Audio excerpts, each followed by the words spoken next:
Welcome to Just the Myth. Sometimes you're not in the right headspace to listen to a guy talk about stretching the muscle and tearing the fascia, but you still want to listen to that guy mispronounce mythological names despite his best well-researched efforts. This is for you. On Just the Myth, I'll cast aside the fitness portion of Fitness and Folklore entirely. There's just some myths out there that I love and believe should be shared that don't quite fit in with the nature of mythic muscle. You and I will explore those tales in this series, along with maybe just a tinge of history. Just the Myth's sibling, Just the Fit, is probably more your speed if you're looking for something actionable. Something you can directly apply in the gym for your own edifice. Of course, if you need a bit of both, Mythic Muscle's still there waiting for you. And hey, if you're not interested in the myth and you're just here to support me, you've got a very, very special place in my heart. Thank you. If you want to support me further, you can find me on nearly every social media platform. Patreon, my preferred platform, TikTok, X, formerly Twitter, YouTube, Podbean, Spotify, Patreon, and Instagram by searching for Mythic Muscle Podcast and looking for the helmet crossed with a barbell and the microphone. To keep in line with our spooky season, here's Just the Myth Episode 2, The Wendigo.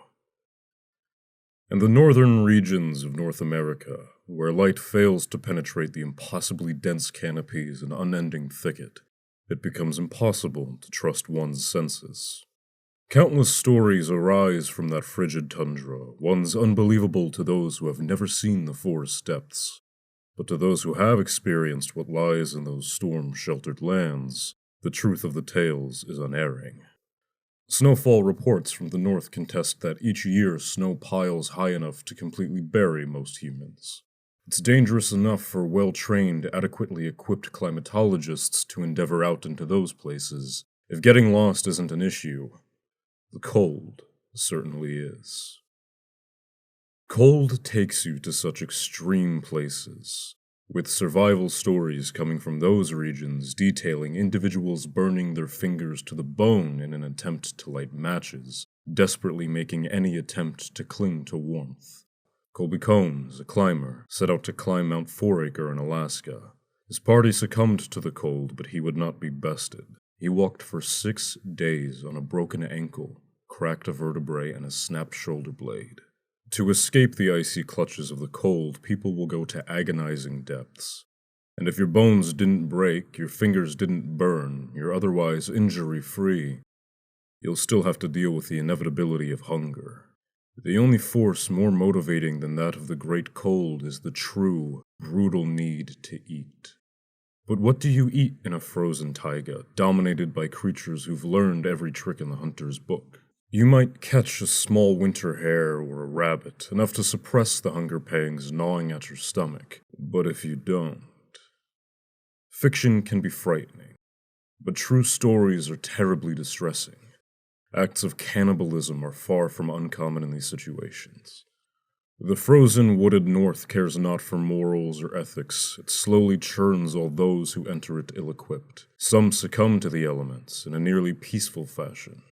But that story is not the one I'm here to tell. No. This story is about those who perished in the most brutal way possible, in the creation of the Wendigo. The Native American tribes who resided in the Great North were always wary of the elements. They respected nature's indiscriminate fury and knew full well the cost that came with arrogance.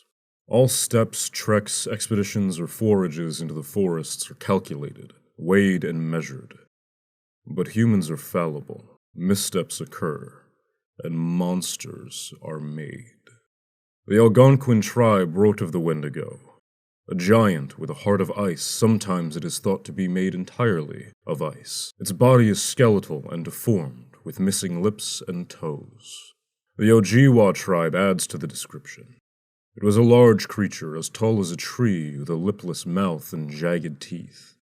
Its breath was a strange hiss, its footprints full of blood, and it ate any man, woman, or child who ventured into its territory. And those were the lucky ones. Sometimes the Wendigo chose to possess a person instead. And then the luckless individual became a Wendigo himself, hunting down those he had once loved and feasting upon their flesh. A creature born of man that is not birthed, but summoned. Individuals who find themselves forced to resort to cannibalism to escape the unending cold and dark meet this terrible fate. Their bones snap, shift, and break. Their spine extends and hardens. Their skin becomes thin and nearly translucent. Blood follows them now, despite being frozen in their deadened veins. And the last thing to transform with them, that infinitely powerful force of hunger. A desire for human flesh, unlike any great homeostatic need, arises, driven by some ancient primeval malignant spirit. The Wendigo hunts. Lanky forms, skeletal bleeding with rows of jagged teeth escaping flat lipless mouths, dart through the high canopies, stalk slowly along frozen river plains obscured by blizzard and frozen mist. You would not know it, and even if you got a good look, you would not understand it. The Wendigo doesn't need to sleep, it needs to eat. Even polar bears, Earth's greatest hunter, still needs a rest, but the Wendigo is unyielding. Escape is a fable. Death by voracity incarnate is an inevitability. As the Ojibwa tribe suggests, it might not tear you to pieces, but inflict upon you its own demonic spirit. This process is actually well documented, though highly contentious in medicinal circles. Wendigo psychosis is a dated term, but is the process in which a person desires an intense craving for flesh, while fearing the act of cannibalism. They become violent, aggressive, and hostile to everyone around them, giving warnings out. They know not what they become, but they know it is danger. It is most documented in areas where great cold sets in, with long, extended visitations of snow, the supposed haunt of the Wendigo. Your hand touches the bottom of the pack. You grip nothing but the matches and the remaining set of wool socks. You turn to see your group do much of the same. The fire in front of you keeps the baying darkness at arm's length. You've positioned your back against the sturdy cedar behind you so as to feel less vulnerable. The last of your group's coffee slips over the back of your tongue, but there's a strange coppery aftertaste. You touch a snowy mitt to your lip. The dusty white is stained with red. You look to the steel cup. Part of your lip was taken as you drank. You've heard of this happening, a story of one New Jersey woman who after a long day of skiing took a portion of her lip off while removing her balaclava. Not to panic, at least the cold will stop the bleeding quickly. You weren't the only one to take notice of the blood. You look to your left and see the expedition leader glaring at you atop the turned-over log. There's something in his eyes, you can't place it. You break your gaze with him and set down your cup by your knee. As you look back up, you see your trapper to your right, slowly inching toward you. A trick of the flickering firelight, but that same look is in their eyes. Something unplaceable grips you. You start to rise. The wind was blowing the fire smoke directly into your face anyhow. Standing should help abate that. They rise with you. The violence is quick and brutal as you sidestep their feral lunge and dispatch of them with your ice pick. They moved like strange, rabid dogs, feral and animalistic. You try to calm your rising panic as you know that fear, hesitation, doubt are all the true killers of the cold north. You tell yourself you had no choice. Something had come over them. They were hungry. You know men do awful things if their bellies are growling at them. You slide down the cedar behind you, limbs cold and slack from the blizzard and the weight of your actions. Your hand touches the canvas pack, your ration bag. Empty, empty, empty. That coppery taste is in the air, just like the last drop of coffee. You feel it grip you, and you know it now.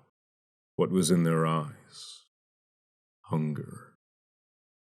You didn't know it, but the Wendigo took you first. It sent you visions of your team attempting to eat you, and you acted in self-defense. But as you took your first bite of your captain's leg, what really happened floods through you.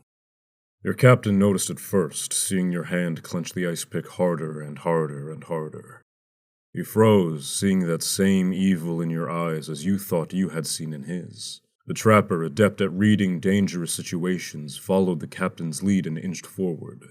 They held a coil of rope in their hand to bind you with. You rose, and right before you made it to your full height, before your legs would provide you enough of a solid foundation to spring from, they struck. In an attempt to restrain you, they came from both angles, the captain from the greater height of the log, the trapper with their rope to bind your feet. But something made them hesitate, and hesitation is the killer. You notice, as the final flash of that moment replays in your mind, they weren't even looking at you. Before your pick struck, they were staring behind you. You feel its breath. A hiss of heat and the stench of death floods your olfactory senses. At least the searing pain of 100 jagged teeth only lasted a few seconds. The frost had deadened your nerves anyhow. The Wendigo feasts. Sightings of the Wendigo have been plentiful, ranging throughout history. The creature lives on in modern media and is well known by cryptozoologists. Native Americans from the Great Plains region still perform dances to warn of the Wendigo's vicious nature. While the stories, tales, and descriptions of the creature vary, creation of the Wendigo stays the same. How interesting is it that despite the differences of each culture and the vast amount of land between the tribes, that the Wendigo's origin is still the same? That it is created by survivors who resorted to cannibalism to survive? Coincidences are interesting little things, aren't they?